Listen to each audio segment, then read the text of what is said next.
By listening, understanding.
자비하신 관세 은혜 기어이나오니 우리 세상에서 속히리라. 자비하신 관세 은혜 기어이나오니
마하바니 여러분,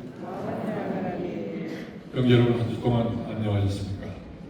오늘 부처님 열반 제일, 부처님의 탄생, 출가, 성도일과 함께 불교의 4대 명절 중에 하나인 열반 제일, 자신을 등불로 삼고 진리에 의존하여 깨달음을 얻을 것이고 다른 것에 의존하셔야 안 된다는 가르침을 오늘로 보여주었습니다. 형제 여러분, 오늘 열반된 깊은 성찰의 시야를 가져보시는 소중한 인연이 되시기를 바랍니다. 3교회를 시작으로 열반제의 법회를 봉행하겠습니다. 자리에서 일어나 주시기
보현행자의 서원을 봉독하는 순서입니다.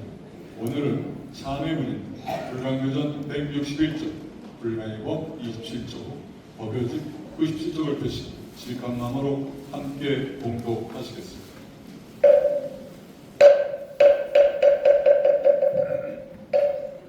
보현행자의 서원 참회. 모든 업장을 참회하겠습니다. 기하긴 과거세에서 오늘날에 이르도록 백빛보다 밝은 참 석분을 어기고 많은 죄업을 지었습니다. 기나긴 과거세에서 음생에 이르는 동안 미혹하고 어리석고 성내고 타격하려고 많은 죄를 지었습니다. 몸으로 죄를 지었습니다. 입으로 죄를 지었습니다.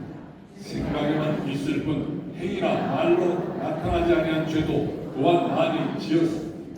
그 사이에 지은 죄는 아는 것도 있고 모르고 범한 죄도 있어하며 지은 죄를 잊은 것도 많이 없습니다. 이 모든 죄가 만약 항상 있다면 허공으로 어찌 용납할 수 있으리. 이제 불보살님 앞에 머리 조아려 참회합니다. 영영 다시는 죄를 짓지 않겠사며 영원토록 청정자선을 향하여 나아가겠습니다. 이제 저의 밝은 자선 드러내어 살펴볼 건데 저희들이 지난 동안 지은 바 모든 지역들은 자성 앞에 가로는 한 조각 구름이 오며 한 가닥에 안긴 듯 합니다. 내 이제 청정한 상업에 돌아가 모든 불보살님 전에 거듭 지승으로 참회합니다. 다시는 악한업을 짓지 않겠습니다. 영영 청정한 일체 행복 속에 머물러 있겠습니다. 주여 이것이 어둠이 오며 참회는 이것을 밝은 자성망각 앞에 드러내며 찬란한 자성망각 앞에 어찌 사라지지 아니할 어둠이 있사옵니까? 밝음 앞에 어둠이 사라지듯이 저희 참회 앞에 모든 죄업이 사라짐을 믿사옵니다. 죄업이 사라졌음에 다시 어찌 청정한 자성망각을 가로막을 것이 있사옵니까? 참회하였으므로 죄업이 소멸되고 모든 죄업이 소멸되었사오매 저의 생명에는 끝없는 부처님의 자비공덕이 넘치함을 믿사옵니다. 그러므로 저희들은 지성으로 참여하고는 다시는 죄를 생각하지 않겠습니다. 흘러간 구름을 쫓지 않겠어 하며 지나간 어둠을 마음속에 붙들어 놓지 않겠습니다. 항상 밝은 마음, 항상 맑은 마음, 항상 활기찬 마음으로 일체의 공덕을 실천하겠습니다. 끝없는 청정형을 펴 나아가겠습니다. 그리고 때없는 맑은 눈으로 일체 세계, 일체 중생을 대하겠습니다. 남의 잘못한 것이 보이는 허물은 남의 허물이 아니었고 저 자신의 허물임을 알겠습니다. 원래로 마음 밖에는 한 불금도 없는 것이오매 어찌 내 마음의 허물을 따라서 다른 사람의 허물이 있사올까? 밖에 나타나 보이는 허물은 이것이 나 자신의 마음속에 깃든 어두운 그림자에 나타남을 알고 다시 자명한 마음을 새로이 하겠습니다. 고난과 상해를 당하 결코 불평하거나 고난이 나타나 서로 업장이 소멸되고 참회하여 소멸되었음을 믿고 기뻐하고 용기를 내겠습니다. 제일 법배시에 인사를 드리지 못해서 순서를 마련했습니다. 우리 가족들을 바른 정법으로 이끌어 주시고 불광패 정상화 불교가 살기까는 신념으로 함께 해주시는 우리 효림스님께 선물을 드리는 순서를 갖도록 하겠습니다. 효림스님 앞으로 오시겠습니다. 그래서 선물을 꽃과 함께 선물을 증정하시겠습니다.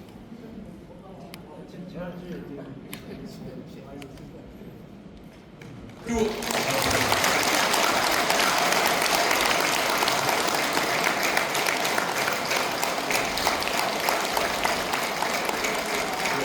더욱더 건강한 흥건하시고 높은 수행 정신으로 우리와 늘 함께 하시기를 기원드리는 데서 우리 스님께 감사의 뜻을 다시 한번 의원장합니다.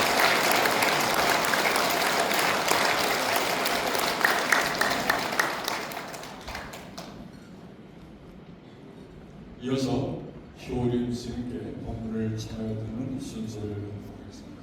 명절은 자세를 바로하시고 법을 청하는 첫법가를 함께 하시겠습니다.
스님께 삼배 올리겠습니다.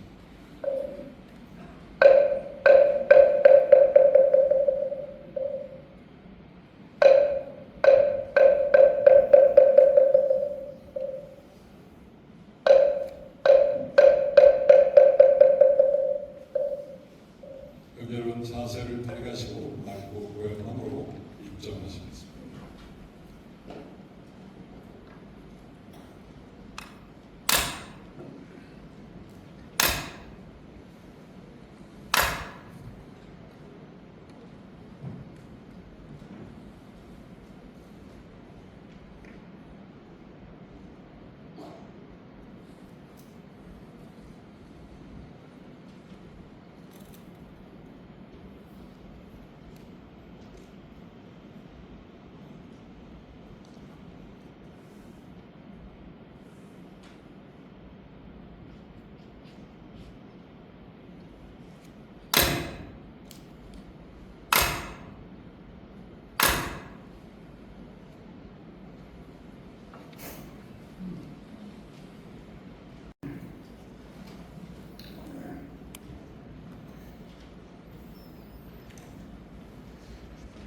작년에 이어서 금년에도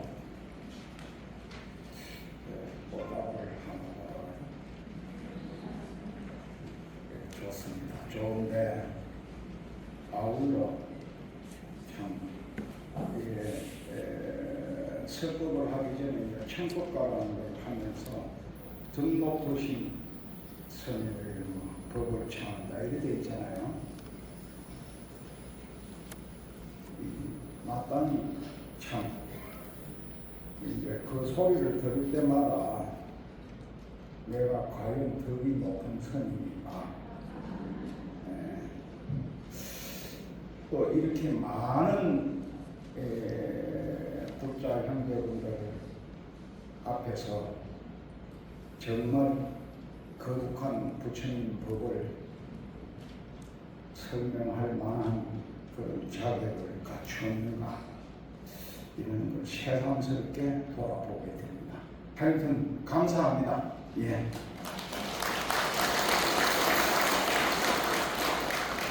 이번 토패 때는 이제 어저께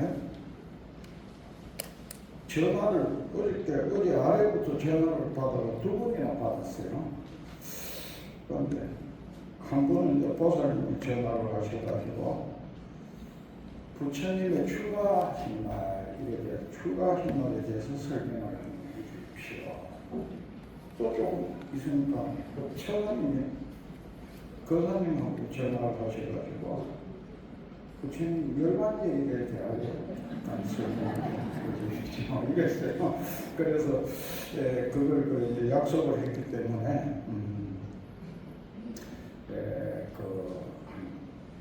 잠깐 설명하자면 음력으로는 2월 8일, 양력으로는 7일이니까 지난 금요일이라고 봐야 되겠네요. 오늘이 9일이니까 그날이 부처님이 출가하신 날이다. 같이 간격이 많이 떨어진 것이 아니고 같이 가까이 있습니다. 그리고 이제 아직 지나가지 않았지만 2월 15일, 그러니까 양력으로는 14일 되는 날, 그날이 이제 부처님 열반입니다. 며칠 안 남았죠. 부처님 열반이고, 그런데 불교에는 이제 대체적으로 부처님이 탄생하신 탄생일 4월 초파일 이러죠. 우리 불교가 들어온 이래로 초파일은 우리 민족의 명절이 됐습니다. 그리고 이제 부처님이 출가하신 날 그걸 기념하고, 그리고 이제 선도하신 날, 선도하신 날은 이제 음력으로 나월, 그러니까 12월 8일 그날이 그리고 그래 이제 그리고 이제 열반일 이렇게 해서 4개의 날을, 그리고 부처님의 이제 성지 4대 성지라고 해서 왜냐하면 제가 이제 이게 부처님의 일생에 대해서 이제 좀 한번 중요한 대목만을 한번 더듬어 보려고 하기 때문에 이건 굉장히 중요한 거죠. 부처님이 탄생하신 데는 어디냐? 문비. 또 부처님이 이제 선도하신 도를 처음 깨달은 거, 그건 붓다가요. 그래서 우리는 이제 부처님이 탄생하신 명절로는 부처님이 탄생하신 4월 초파일을 가장 거룩하게 행사를 치르지만, 실질적으로 부처님 4대 성지 가운데서 가장 중요한 성지는 가보니까 붓다가야 하더라고요. 붓다가야. 대탑이 꼭 솟아 있습니다. 있는데 그게 이제 역사적으로 인도가 한때 외침을 받아가지고 지금의 해교라고 그러죠. 해교도 그들이 들어왔을 때 그 스님들이 그 붓다가야 대탑을 흙으로 덮어놓고 피난을 갔다 그래요. 그래가지고 그 흙을 다시 이제 그 큰 높은 탑을 흙으로 덮었다가 다시 흙을 끄적내려고 하니까 그 옆으로 주변에 그 흙이 언덕이 생겼어. 그래갖고 언덕 속에 이렇게 우리가 가보면 구름 속에 이렇게 푹 빠져있는 것처럼 그렇게 돼 있어요. 근데 그게 오히려 도움이 돼가지고 그 옆에 이제 그 언덕을 이용해서 계단을 모양으로 이렇게 만들어가지고 그 사람들이 전국 전 세계의 사람들이 모여서 그 붓다가에서 절을 해요. 그래서 전 세계의 어떤 민족도 여기에 아무 민족은 없겠다 이렇게 생각이 들 정도로 많은 사람들이 모여서 거기서 기도를 하고 그러는 걸 봤습니다. 그래서 나도 가서 보니까 너무 환희심이 나가지고 쭉 돌아보니까 제 뒤에 그 탑 뒤에 이제 그 보리수나무, 우리 부처님이 그 돌을 깨달으시면 보리수나무 밑에서 돌을 깨달았잖아요. 그 나무가 신비롭게 생겨가지고 그 열매가 맺는 것이 연주. 우리나라에도 보리수나무 있죠. 그 보리수나무가 꽃이 화려하지는 않으나 향기가 좋아요. 이파리가 새로 하나 생겨가지고 그 밑에 보리수 열매가 맺습니다. 그런데 그 붓다가에도 가면 그 밑에 그 잠깐 제가 설법을 하다가 중단하고 저 스님들 이리 와보세요. 아니 그 우리 옛날에 노래 부르던 그 가수 있죠. 그 사람이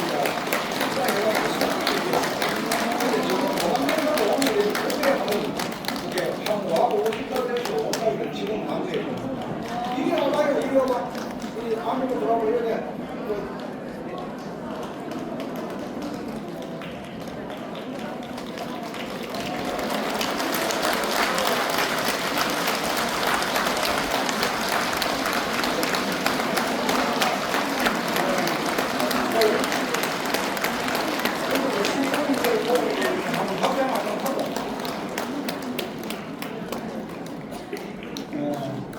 아니 신도님들은 먼저 합장 한번 하고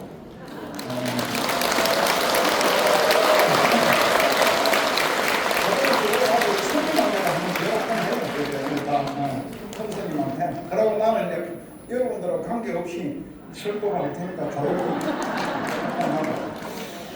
아니 왜 그것을 하냐 하면은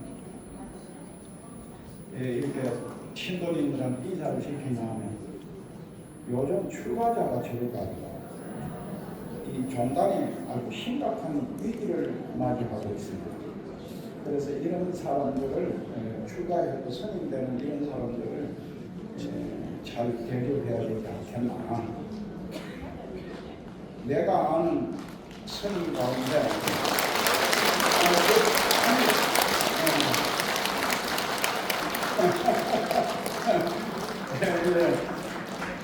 그 김관 스님이라는 스님이 한 분 계신데 그 스님이 나한테 이래요. 내가 백담 했을 때 와가지고 행자가 보면 왔다면 어떻게 출가하러 왔다 이러면 그 백담사는 앞에 그 다리가 하나 있어요. 그 개울 걷는 다리. 저 개운에서 보라 그래라 이렇게. 그럼 대군이 다 나가가지고 의식을 합장을 하고 아이고 참 이 거룩한 마음을 내서 이 부처님 도를 닦겠다고 불도 수행을 하겠다고 오신 것에 대하여 감사합니다. 대종을 치고 그래 환송을 해야 된다. 그 환영 도패를 해야 된다 이러더라고. 한번 쳐주시죠.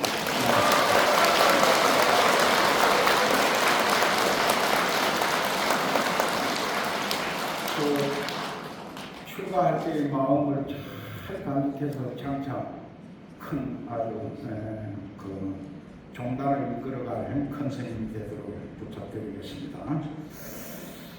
그러니까 부타가야에서 이제 그 보리수 나무 밑에서 이렇게 보리수 나무 밑에서 보니까 있어요.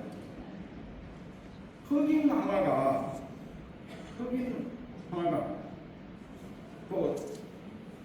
그쪽에는 절을 하는 게 우리 같이 그래 절을 안 하고 이 늘반지를 하나 놓고 그 위에 이 장갑을 여기 이런 데다가 이렇게 무슨 그 장갑 같은 걸 하나 끼고 그래가지고 배를 쫙 떼고 이렇게 절을 하더라고. 나는 영어를 할 줄은 모르는데 용기를 내가지고 그 흑인한테 헬로 하니까 나를 쳐다보다가 절하다가 체인지 나하고 좀 바꾸자. 나도 이렇게 절을 하려고 내가 이렇게 힘을 하니까 오케이 자기가 좀 싫어. 그래서 내가 그 사람 하는 대로 나도 108배를 이렇게 했습니다. 그래갖고 그날 저녁에 공원사님 나가요. 그래서 그렇게 했는데 그 부타가야 그리고 이제 부처님이 거기 그 선도하시고 나서 가서 한 배를 초정법령을 그 노배하고 거기도 가면 그릇과 탑을 크게 세워놨어요. 놓고 그 노배하고 그리고 이제 마지막 부처님이 열반하신 곳이 무시나라. 그렇게 하고 하여튼 날짜가 그렇게 되어 있다. 근데 그럼에도 더불어 부연 설명으로 하나 말씀드리자면은 부처님이 출가하시기 전에부터 도 닦는 수행자들이 있었습니다. 그걸 사문집단이라 그러는데요. 그 인도 문화에서 지난번에도 얘기를 했는데 생산력이 높아지고 그러면서 한 사람이 농사진 것으로 여러 사람이 먹을 수 있는 식량이 생기니까 뭐냐? 인도 사회에서는 수행하는 사람들이 생긴 거예요. 부처님이 인도에서 그냥 나온 게 아닙니다. 그 세계사를 통하여 그런 문화가 없어. 우리가 한편 생각해 보면 아주 다른 문화에서는 미처 생각하기 어려운 거룩한 문화죠. 밥을 빌어 먹으면서 진리를 탐구한다는 이게 이제 인도에서 있었던 문화다. 그래 부처님도 그런 사람들을 보고 나도 진리를 탐구해야 되겠구나. 그냥 왕자 자리를 보이면 간 거예요. 출가해서. 그게 뭐냐, 우리가 초발심 자격은 원효스님 발심당에 나오는 것으로 내가 보는데, 불연세속. 이 출가한 사람이 세속을 그리워하는 겁니다. 이 세속을 그리워한다는 게 뭐예요? 우리가 여기서 읽어서 세속적으로 산다고 하는 것은 뭐입니까? 돈을 많이 벌고 명예를 탐구하고 장가가고 아들 딸을 놓고 그런 생활이 세속적인 생활이라면 그거하고는 전혀 반대로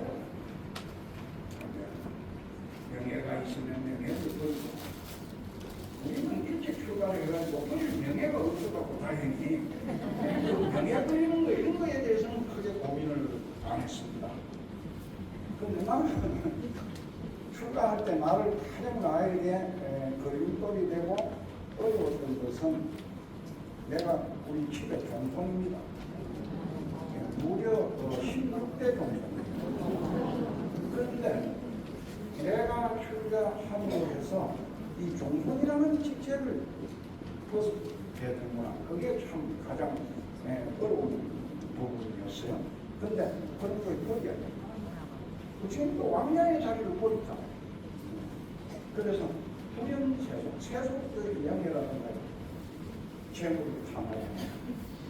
이런 건데 그래서 자신 탐욕이다. 탐욕을 하는 마음을 버려야 된다는 거야. 그래야지 출발하는 거예요.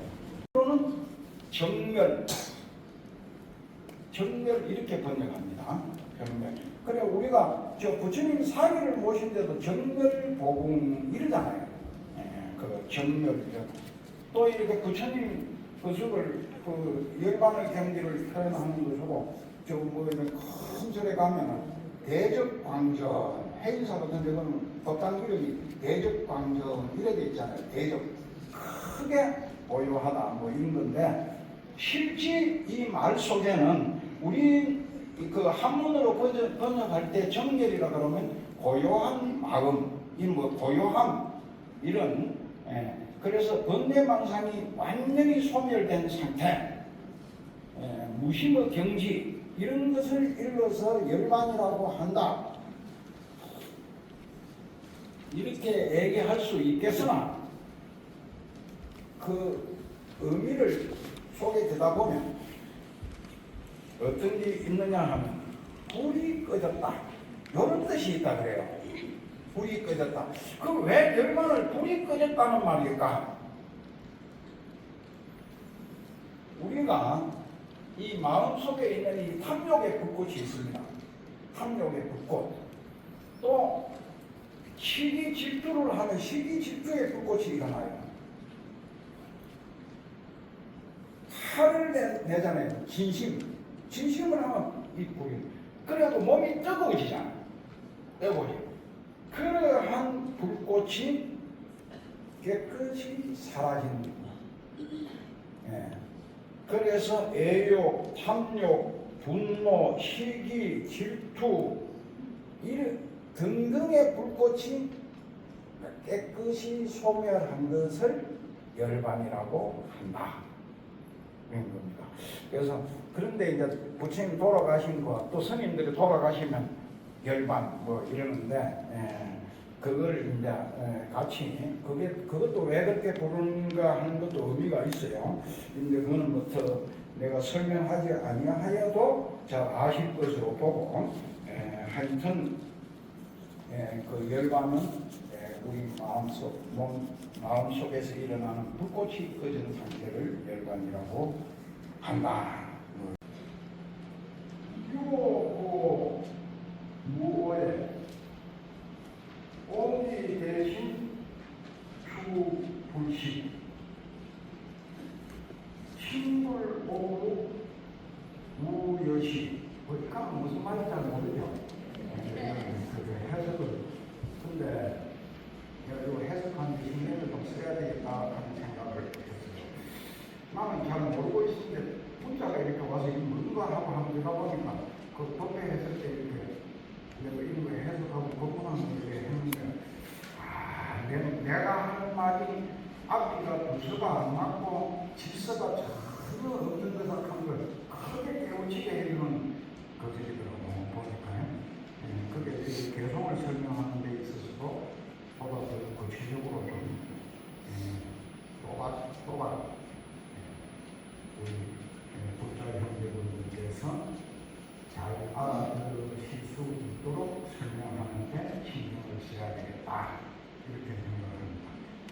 천지지간 하늘과 땅 사이에 누가 나를 구제할 건가 또는 구원할 건가 구할 구자. 그런데 우리는 이제 구제할 구자라는 한 글자가 있는데 저 기독교는 보다 더 똑같은 의미입니다만은 구원한다 이렇게 하고 우리는 구제, 중생구제, 제도 이러잖아요. 물 건너간다 이쪽 건너에서 저쪽 건너 마하반야 바람 할 때 바람이라고 하면은 이 건너에서 저쪽 피안으로 간다 뭐 이런 뜻이거든요. 그러니까 그걸 제라고 하는 건데 그 누가 나를 이 언덕에서 저 언덕으로 건너가 줄 건가 그 말입니다. 추오라 누가 나를 구제할 건가 유오라 오직 나만이 나를 구제할 수 있다. 이게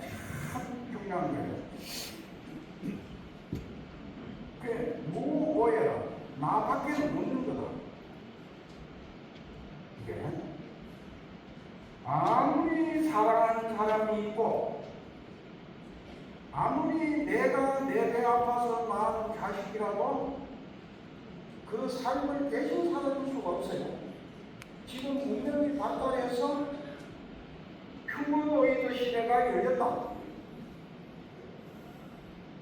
그래가지고 로봇가 사람이 하는 일을 다 대신해 줄 거다. 그렇게 해서 다 해도 그 로봇가 나를 구제해주지를 못합니다. 이건 나만이 할 수 있는 일이야. 아울러 나도 다른 사람을 구제해 줄 수 없어요. 오늘 이제 보살들이 필요합니다 하는 이 내용의 부분에서 좀 다른 조금 더 설명하겠습니다만, 오기 대신 추불식이란 내가 굶주리고 있을 때, 내가 배가 고파서 굶주리고 있을 때 대신하여, 나를 대신하여 누가 밥을 대신 부를 수 없다. 아니, 자식이 배가 고픈데 어머니가 밥을 대신 부르면 어머니 배가 고프지 내 배가 고프요? 똑같은 거예요. 그건 아주 단순한 거예요. 인생을 대신 살아줄 수 없듯이, 밥을 대신 누가 대신 먹어줄 수 없듯이 누구도 나를 구제할 수 없다. 그런 게 이게 어려운 점입니다. 아무리 위대한 목사도 내 대신 밥을 먹어줄 수 없어. 아무리 위대한 예수님, 하나님도 내 대신 내 인생을 살아줄 수가 없다니까. 하나님을 믿고 안 믿는 것은 내가 결정할 수 있고, 부처님을 믿고 안 믿는 것은 내가 결정할 수 있듯이, 나를 구제하고 나를 구원할 수 있는 것은 나야. 요거 하나 알면은 사기 안 당하는데, 하루 동안 내가 뭐 사기 당하는 사람들 보면 참 불쌍하단 말이에요. 이렇게 간다는 거예요. 신물 오구라. 그래서 신도 나를 구제하지 못하는 것이 또한 이와 같다.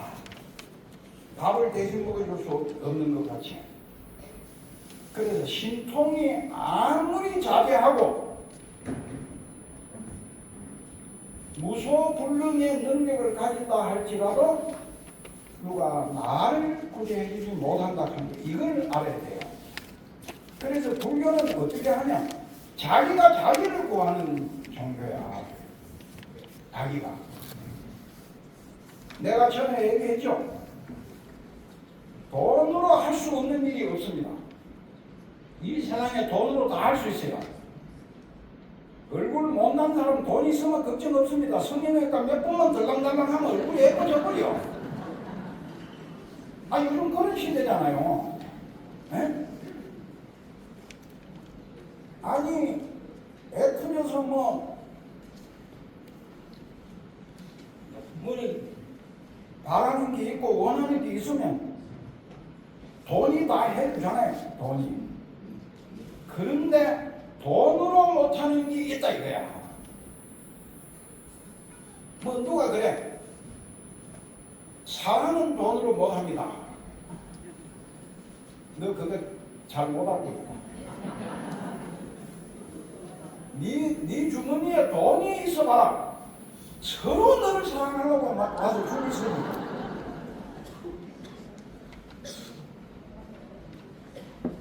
그런데 그러면 뭘 돈으로 못하는 게 뭐입니까, 성님? 너의 인격은 돈으로 살 수 없고. 너의 인격. 고매한 인격은 자기의 수행을 통해서 이루어지는 것이지, 그거는 돈 주고 살 수 없어요.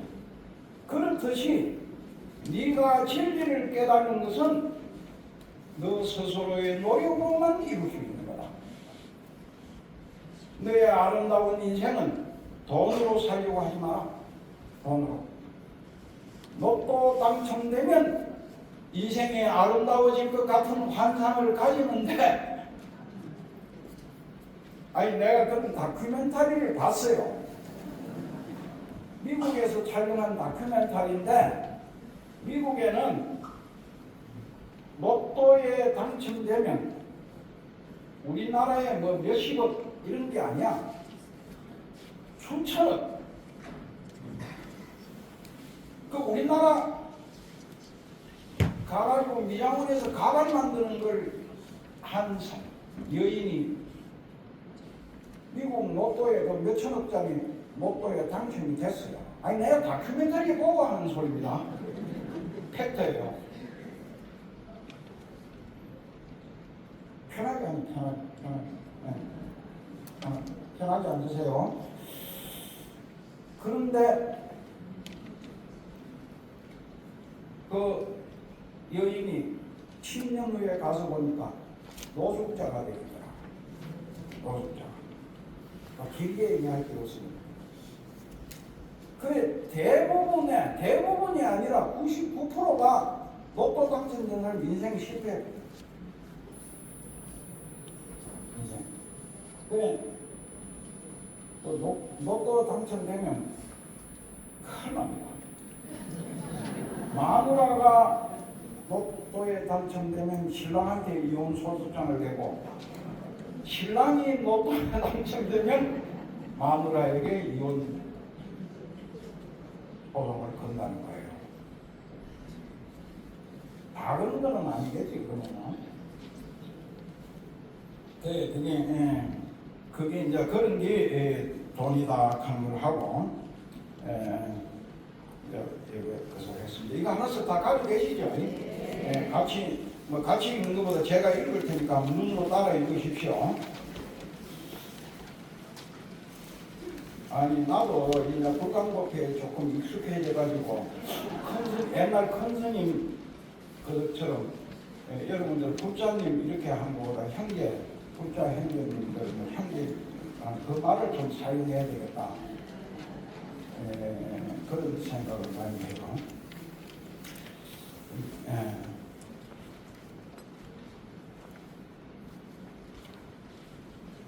마음 하나는 반듯한 수행자 선에는 맑고 서늘한 깨달음의 경지만을 찾고 있었는데 연등 부처님이 출연하셨다.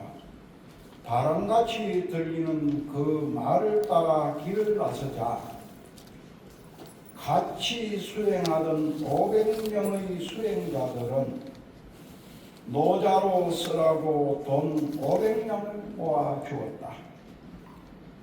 길에서 만난 구리선녀와 함께 연꽃을 부처님께 공양하는데 빗물이 고인 땅을 부처님이 밟고 가시려 하는 것을 보고 입고 있던 사슴 가죽옷을 벗어 물 위에 깔아주고 그래도 조금 모자라자 머리를 풀어 깔아보다가 아예 물바닥에 몸을 납작 엎드려 거룩하신 분들 가운데서도 거룩하신 부처님이시오. 구슬이 판자위를 굴러가듯이 저의 등을 밟고 지나가 주소서. 이렇게 간절하게 말씀을 드리니 이런 것은 마음이 너무나 순수한 것에서 나온 한 표현이 아니냐. 그만 일어나 보아라. 그대는 나 다음으로 지구라는 푸른 별 그곳으로 가서 석가모니라는 이름의 부처님이 되어 보시라. 이 말을 살살 문질러 주시면서 수기를 주셨으니 이것은 지구 같은 것은 물론이고 우리가 인식하는 이 우주라고 하는 것조차 생겨나기 전 아성지급 그 엄청나게 오래된 전생의 이야기이다. 이렇게 되어 있습니다. 요건 이제 잠깐 이건 이해하지 못할 내용은 하나도 없죠.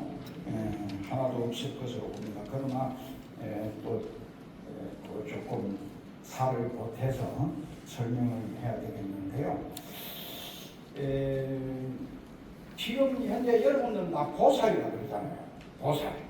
불자, 여자 불자들만을 보살 이러는데, 초기 경전에서는 이 보살을 부처님의 전생 수행할 때의 이름으로 사용하던 것입니다. 그래서 이 선해보살이라고 하는 보살이 아주 아승기고 이상 불교는 이 스케일이 커가지고 아주 우리의 상상을 초월하게 큽니다. 저 하늘의 별세계 같은 거 저런 것도 뭐 은하계를 한 세계라고 한다면 저 은하계가 3,000개 모이면 하나의 대천세계, 그런 대천세계가 또 3,000개 모인 걸 3,000대천세계 이런다는 거 아니에요. 그래서 그렇게 어마무시하게 많은 큰 것이 있고, 근데 지금 현재 지구에서 이제 이렇게 인공위성을 타고 가려고 그러면 빛의 속도로 가도 저 어느 별에 한 별에 가려고 그러면 빛의 속도로 가도 몇억 광년이 걸리는 데가 많다는 거예요. 빛의 속도로 가도 몇억 광년이 걸리는 그 밖에 있는 별을 이게 보고 있어요. 그래서 우리가 지금 현재 40명을 안 봐도 하늘에 별이 반짝반짝하고 있죠. 그 별이 그렇게 먼 곳에서 우리를 비추고 있다는 거예요. 그렇게. 그래서 그런 데를 가려 그러면 빛의 속도로 갈 수가 있습니까? 그러니까 지금 인공위성 속도로 가면은 하세고요. 수만 년이 걸려도 못 가요. 그렇게 먼데, 그런데 과학자들이 뭐 물리학을 하신 분도 계실 거고 뭐 이렇게 계실 걸로 보는데, 우리는 그런 걸 잘 모르지만 물리학자들이 이 지구상에 있는 모든 것 가운데 다 연구를 해보니까 중력의 지배를 받지 않는 중력, 저 하늘에서 물건이 공중에 던지면 뚝 떨어져 내리잖아요. 그거는 중력에 의해서 그렇게 된다는 거 아니에요. 근데 모든 물질은 중력의 지배를 받는다는 거야. 근데 유일하게 중력의 지배를 받지 않는 것은 뭐냐? 요 마음이라는 거예요. 요 마음. 이건 중력의 지배를 안 받는 거예요. 그래서 이 무슨 말이냐 하면, 인공위성 타고 가면 수억만 년, 뭐 수억만 년이 걸려도 못 갈 그 밖의 세계에도 마음으로 가면 휙 바꿔요. 그냥 공간에 시간과 속도가 없어. 슥슥 가고 슥슥 오고 이러는 건데, 그런 그 속에서 이 과거 이 서가모니 부처님이 과거 전생 시대에 선해보살로 있을 때 그 어느 별에선가 수행을 하고 계셨습니다. 그래서 마음 하나는 반듯한 수행자 선에는 맑고 서늘한 깨달음의 경지만을 찾고 있었는데, 진리. 우리가 불교는 뭘 수행하는 겁니까? 어떤 종교입니까? 진리를 깨닫는 거다. 진리가 뭡니까? 마음이다. 이렇게 하면 돼요. 아주 쉽게 공식적으로. 근데 이제 수행을 하고 있는데 연등 부처님이 출연하셨다 이 소리를 들었어. 그래 듣고 그 부처님을 찾아가려고 이제 거기 찾아가야 되겠다 하는데, 그때 같이 수행하고 있던 사람들이 한 500여 명이 있었다고 해요. 그래 뭐 간단하게 계산하면 그 수행하는 사람들이 무슨 돈이 있었겠어요. 그래 한 돈 10,000원 보태주니까 500명이 보태주면 10,000원만 줘도 500만 원 되잖아요. 그 500만 원을 여기로 들고 그 연등 부처님을 찾아갔어. 그 갔는데 가다 보니까 아주 예쁜 여인이 하나 연꽃을 머리에 이고 가는 거예요. 야, 내가 이 부처님 가서 신전하는데 그냥 빈손으로 가기는 못하고,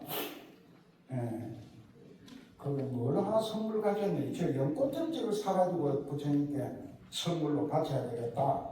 이런 생각을 했어. 그 선해보살이. 그래서 그 여인에게, 그 여인의 이름이 구리선녀야. 그 여인에게 연꽃을 나한테 파시오. 이러니까 왜요? 못 팝니다. 왜 안 팔라고 그러니까? 아니, 나도 이거 부처님한테 갖다 바치려고 그런다. 그래가지고 둘이 흥정을 하다가, 그러면 연꽃이 7송이야. 그래서 4송이는 나한테 팔아라. 내가 500명 줄게. 그러고 3송이는 네가 부처님한테 올 거, 나는 4송이 갖다 부처님한테 바치자. 아니, 요 시로 써서요. 요런 내용은 다 생각을 했기 때문에 이제 부연 설명을 하는 거예요. 그러니까 이 구리선녀가 뭐라는 게, 그러지 말고 당신 보니까 참 대단하다. 아주 그런 당신이, 나는 뭐 어땠을 줄 몰랐는데 부처님께 갖다 바친다 그러니, 그러면 4송이는 당신이 부처님께 바치고 3송이는 내가 바치고, 그렇게 하되 나하고 약속을 하자. 그게 뭐냐? 나하고 결혼을 하자. 이래. 그러니까 안 된다. 내가 좀 돈 깎아야 되는데 무슨 편이냐. 그러면 못 준다. 이래가지고, 그럼 다음 생에 결혼하자. 다음 생에. 그렇게 약속을 해서, 그 불교에서는 결혼식을 결혼이라 안 합니다. 화원이라고 그러죠. 화원. 오화자. 화원.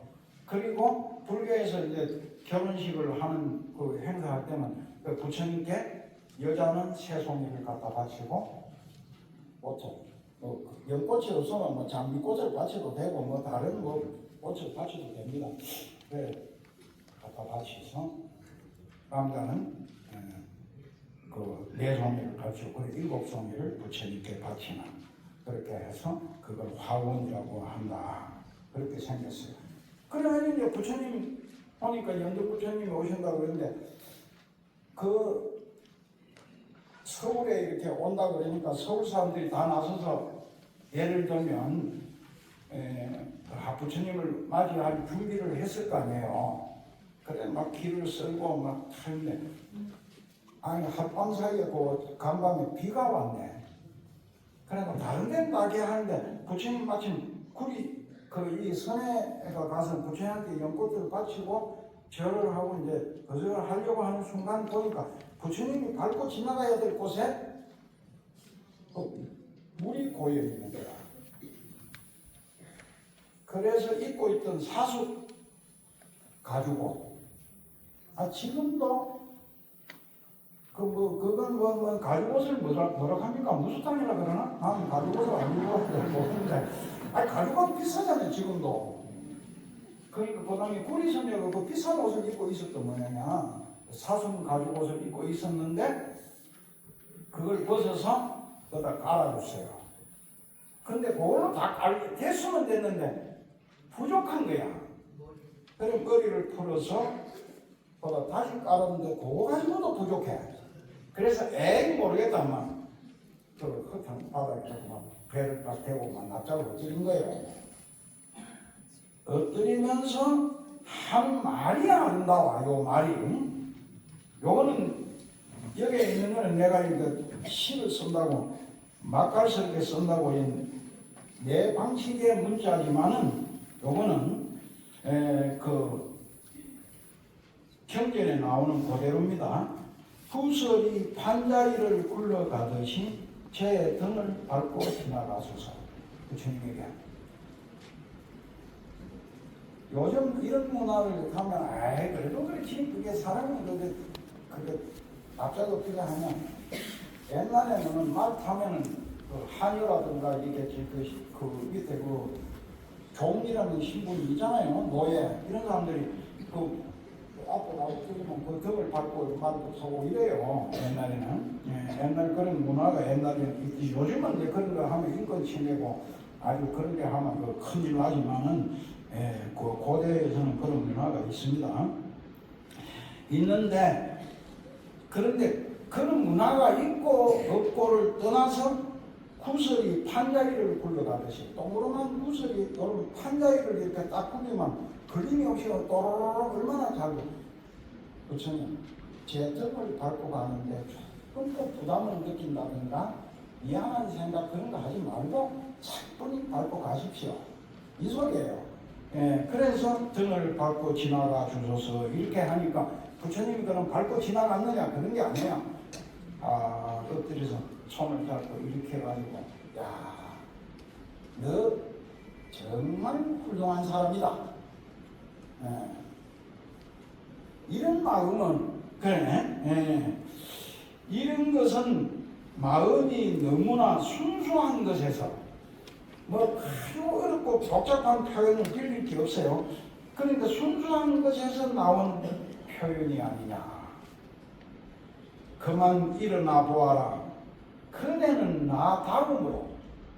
내가 지금은 연등부처님 여기서 하니까 저 사바세계 저 한쪽 구석에 있는 지구만 사바세계 아닙니다. 이렇게 있는 뭐 은하계 속에 뭐 지구 같은 게 뭐 몇 개나 지금 아직까지 인류가 그 인류의 문명 수준으로는 아직까지 이렇게 생명이 사는 배를 발견을 못했지만 더 어느 곳인가는 지금 우리 인류가 누리고 있는 문화보다 문명보다 훨씬 뛰어난 문명을 누리고 살고 있는 경전에는 다 그렇게 돼 있어요.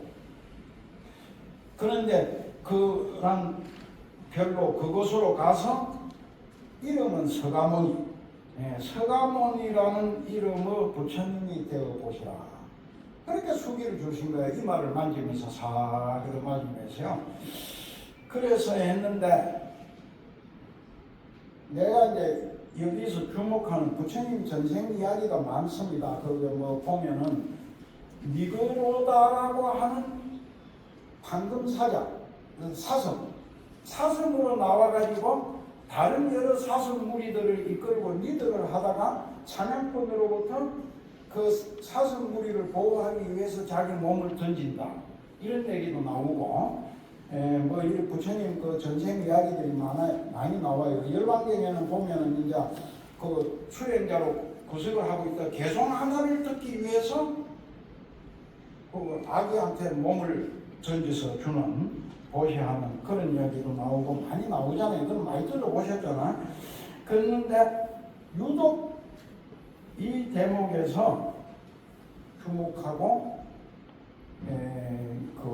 우리가 해야 될 것은 뭐냐? 이 선해라고 하는 수행자가 대단한 뭐 수행을 열심히 해가지고 뭐 무슨 10년, 20년 뭐 장자부라를 하고, 그 무릎에 고름이 차도록 뭐 자선을 하고 이런 게 아니야.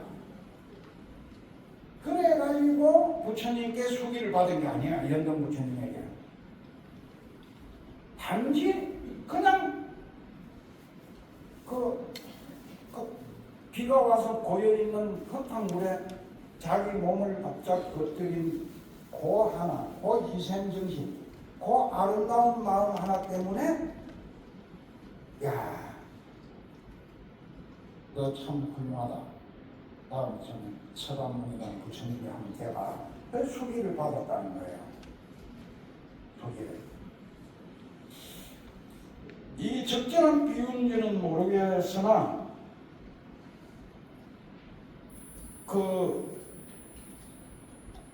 우리나라 젊은 청년 하나가 일본에 가가지고 하는데 전철이 지나가는데 어떤 사람이 그 전철에 그것을 알려주고 사고가 나는 그걸 구제해주고 자기 대신 전철에 그 상처를 입고 죽었잖아요.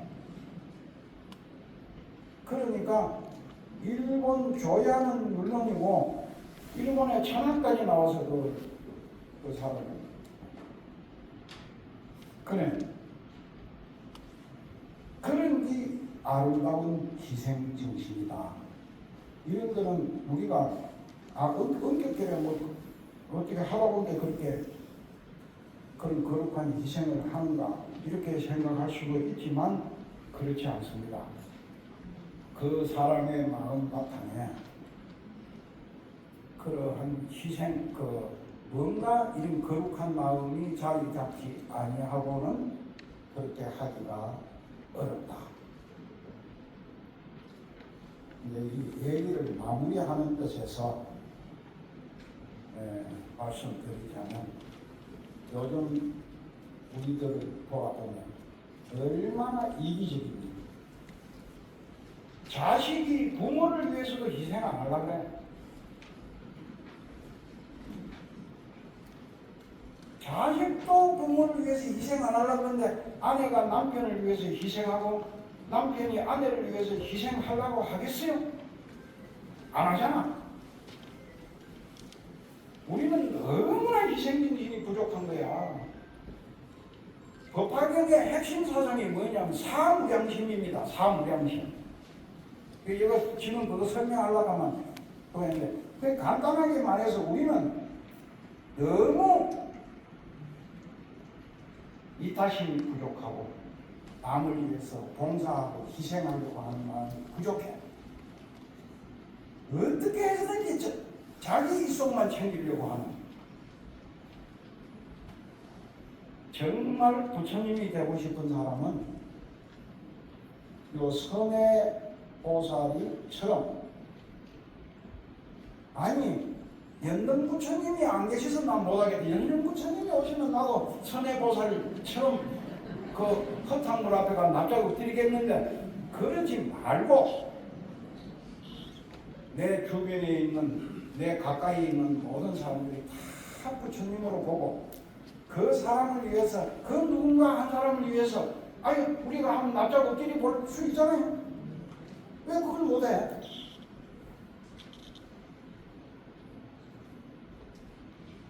그걸 하면, 납작 엎드리를 걸은데 하면 어떻게 됩니까? 다음 건 금생 내 부처님을 나는 이루리라고 봐요. 그런 사람은. 그런데 금생에는 못 이루어도 다음 생에는 부처님을 이룰 수 있지 않겠느냐. 그래 봅니다.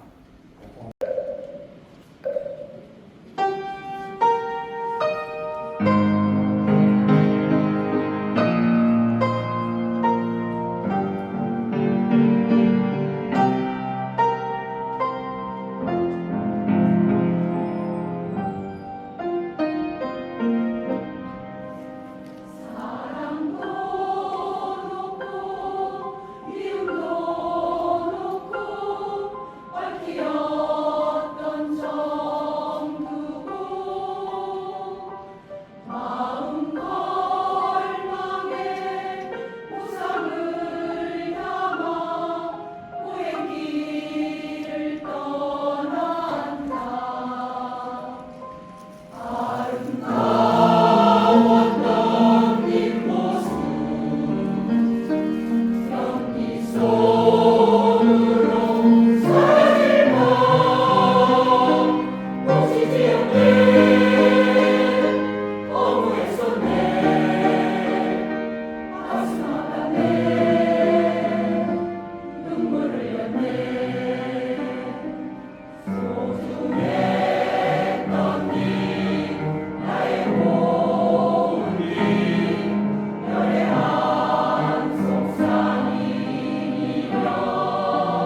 이어서 부처님의 불광대 성상에 간절한 영을 주를 이룬 순서입니다. 오른쪽은 황기국 명 오은영 보살님께서 주를 주시겠습니다.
비대면으로 법회에 동참해 주신 모든 분께 감사드립니다. 귀한 법문을 해주신 어린 스님과 또 법회를 함께 하시는 회장 스님께 고마운 마음을 전하면서 최근의 사회 가운데 몇 가지 말씀을 드리겠습니다. 우선 말씀을 드리기 전에 오늘 출가하신 새 스님 이렇게 뵙게 돼서 반갑습니다. 부디 훌륭한 스님이 되시기 바랍니다.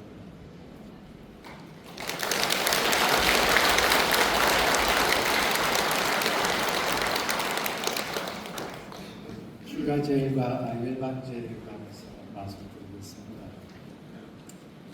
저희들이 지난주 일요법회 때 출가제일 행사를 해서 효림 스님께는 늦었지만 오늘 고마운 마음을 전했습니다. 효림 스님께서 항상 건강하시고 하시는 공부에도 큰 발전이 있으시기를 기원드립니다. 열반제일은 오늘 효림 스님께서도 말씀하셨습니다만 부처님께서 열반하신 음력 2월 15일을 맞이해서 부처님의 가르침을 따르기 위해 더욱 열심히 정진하는 날이라고 할 수 있겠습니다. 원래 열반제일은 음력 2월 15일이니까 양력으로는 3월 14일 이번 주 금요일인가 그렇게 되는 것으로 알고 있습니다. 그런데 오늘 저희들이 이제 함께 모이는 날이 그때는 좀 불편함이 많아서 앞당겨서 오늘 행사를 했습니다. 열반제일을 맞이하면서 우리 모두 참다운 불자가 되기 위해서 마음을 더욱 가다듬고 정진을 하면 좋겠습니다. 다음은 3월 정기명등회의에 관한 내용입니다.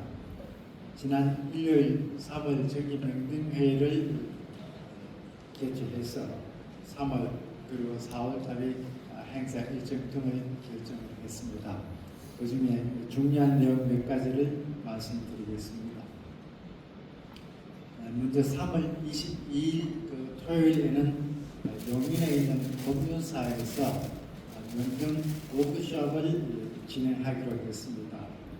이번 행사 참가자는 명등회의 위원님들 그리고 정부수위원회 위원님들 그리고 봉사단체장 그 외 각종 교육 과정에서 강의를 해주시는 강사님들이십니다. 이번 워크숍에서의 토론 주제는 전법 활성화 방안입니다. 이 전법 활성화 방안에는 젊은이들을 위해서는 어떻게 하면 좋을 것인지 그 부분도 포함이 되어 있다는 말씀을 드립니다. 그래서 구법회 식구분들께서는 명등님께 토론 주제와 관련해 가지고 좋은 의견 있으시면 행사하기 전에 미리 좀 알려주시면 명등님들께서 그것을 정리를 해서 워크숍 때 또 좋은 의견을 제안해 주시고 그것 안에 관해 가지고 참석자들이 토론을 해서 보다 나은 어떤 방안을 모색할 수 있을 것 같습니다. 그 다음에 부처님 오신 날 행사에 관한 것인데 공축 법요식은 5월 5일날 오전 10시에 이곳 보강당에서 진행하기로 했습니다. 그리고 원래도 이 광명회 등 기금을 모금하기로 했고 광명회 등 설치는 4월 27일 날 법회 끝난 후에 하기로 했습니다. 광명회 등 기금 모금에 동참하시는 분들의 명단은 예년과 같이 광명회 등 안에 봉합하기로 했고 명단은 1차는 4월 27일에 2차는 5월 4일에 법회 후에 광명회 등 안에 봉합하기로 했습니다. 그리고 이 광명회 등 기금은 원칙적으로 구법회에서 모아가지고 일괄해서 사무국에 전달해 주시면 좋겠습니다. 그렇지 않고 그냥 개별적으로 하시면은 사무국에서 관리가 좀 쉽지가 않은 것 같으니까 협조해 주시면 고맙겠습니다. 낮 기온이 이제 10도 이상 올라가니까 오늘 정말 복 같습니다. 다음 주부터는 옷도 좀 옷을 가는 입어야 되지 않을까 하는 생각이 드는데 이 따뜻한 봄날씨와 함께 우리 불광 형제님들의 마음도 좀 따뜻해지고 봄에 좋은 일 많으시기를 기원 드리며 오늘 보고를 마치겠습니다. 대단히 감사합니다. 오실 때마다 음성 공양을 부르시던 차권 보사님이 계셨는데 어느 날 뵙지 않아서 무척 소원했습니다. 저도 모르는 사이에 벌써 이렇게 출가를 하셔가지고 저희와 함께 이렇게 만나는 인연이 됐습니다. 세 분의 스님을 이 법당에서 뵈게 되니 이 보감당이 갑자기 혼해지는 것 같습니다. 불광법회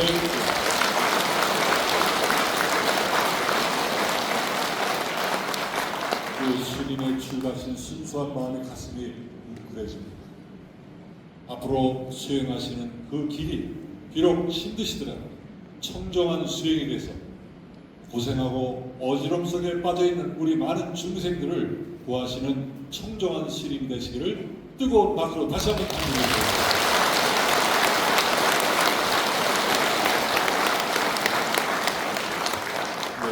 어제도 토요시 수행 정진하시고 오늘도 하셨습니다. 어제 토요법회에 나오신 분들의 숫자와 시 정진에 참여하신 숫자가 거의 비슷합니다. 그럼 여러분, 불광법회에 정상화는 우리만의 정상화가 돼서는 안 됩니다.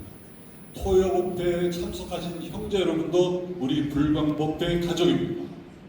불광법회 가족과 토요법회와 일요법회가 분리되는 것이 아니라 함께 정상화가 될 수 있도록 형제 여러분들을 지혜를 모아주시고 그 형제 여러분들이 함께하는 할 수 있도록 이끌어 주시는 것이 전법입니다. 오늘 시의 정진을 위해서 수고하신 형제 여러분에게 뜨거운 찬탄의 박수 부탁드립니다.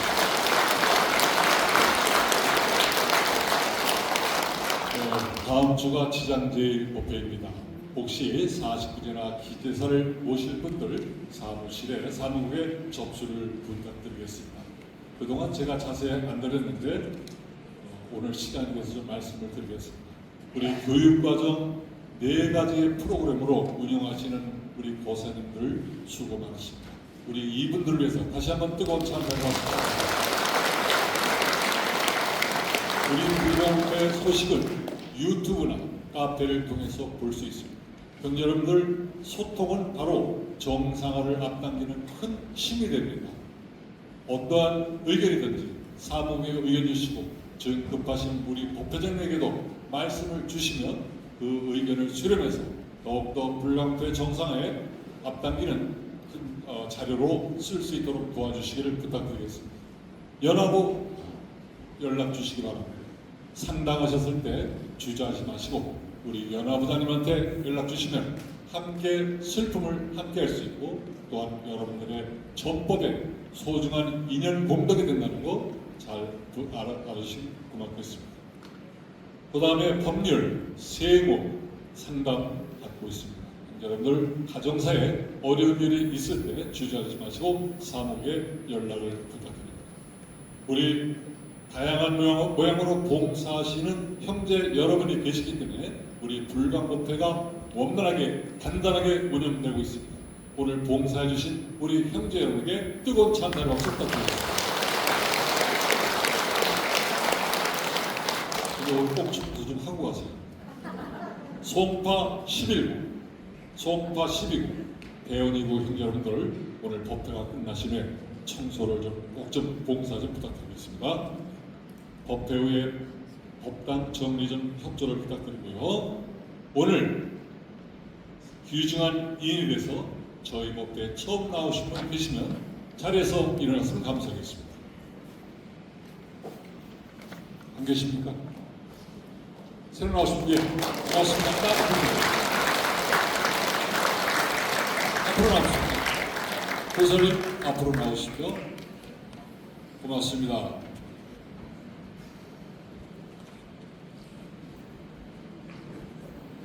괜찮습니다. 너무 어려워하지 마시고. 감사합니다.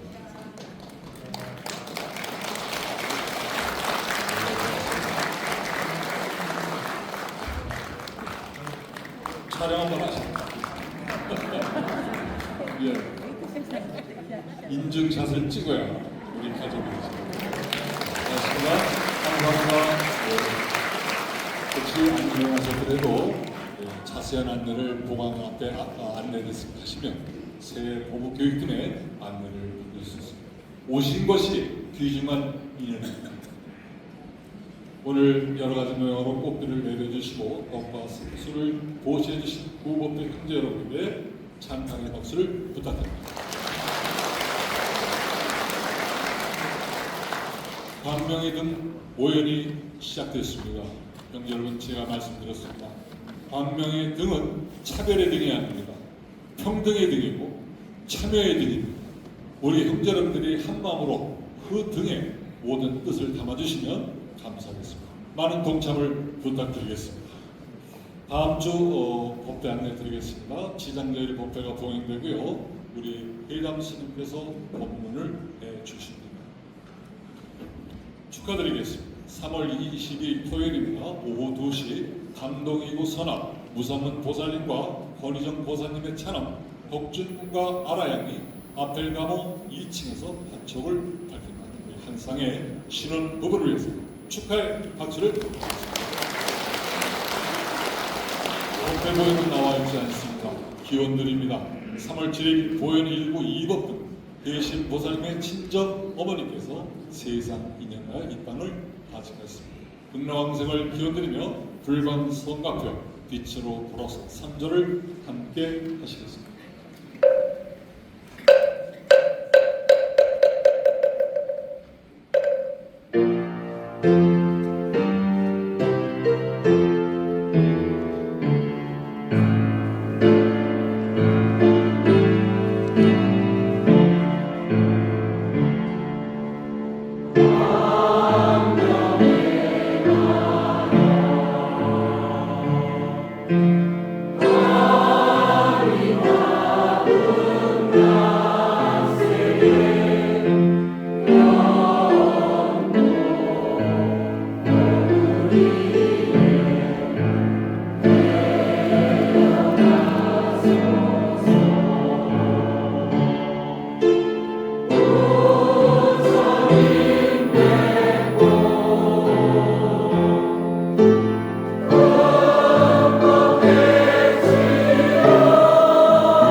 부처님의 열반은 끝이 아닙니다.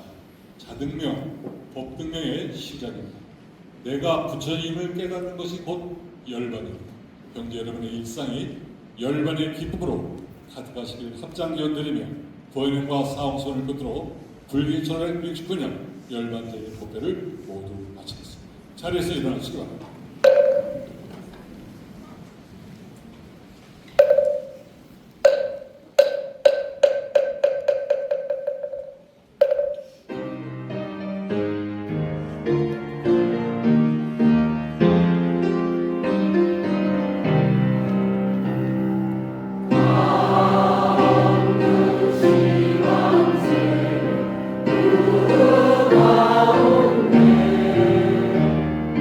아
고연형으로 불이루니 형제 여러분 대단히 감사합니다.